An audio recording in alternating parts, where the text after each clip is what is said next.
Овој будистички монах од Тајланд е на мисија. Изминатите 4 месеци ги минал одејќи пеш низ Америка да промовира мир. การเดินธุดงค์เนี่ยมัน Джилогот со пешачење ми е омилен начин за медитација.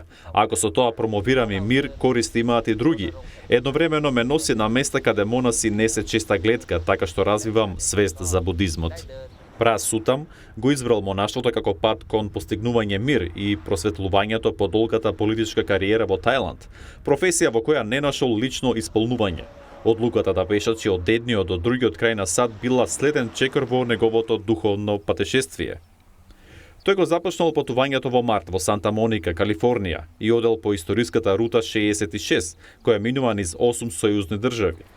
Привлеко внимание кај американци од кои многумина не сретнале будистички монах. Еден од нив е и градоначалникот на Лексингтон во сојузната држава Илинојс, Спенсер Јохансен.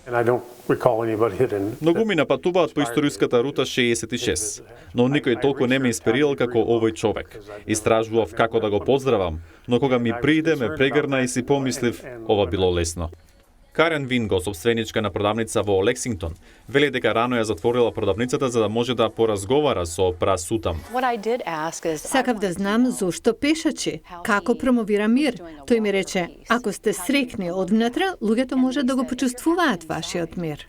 เราเดินเพื่อสันติภาพนี่เราไม่ต้องทำอะไร Пешачењето за мир не бара многу. Фокусиран сум на споделувањето на чувството на мир, покажувајќи им љубезност и мислам дека луѓето го прифаќаат тоа, затоа што имаме слични мисли. Пра Сутам стигна до крајната дестинација во Њујорк и веќе ја планира својата следна кампања. Подоцна годинава ќе тргне на пат од Тајланд до Франција, околу 15.000 километри, повторно да промовира мир, чекор по чекор.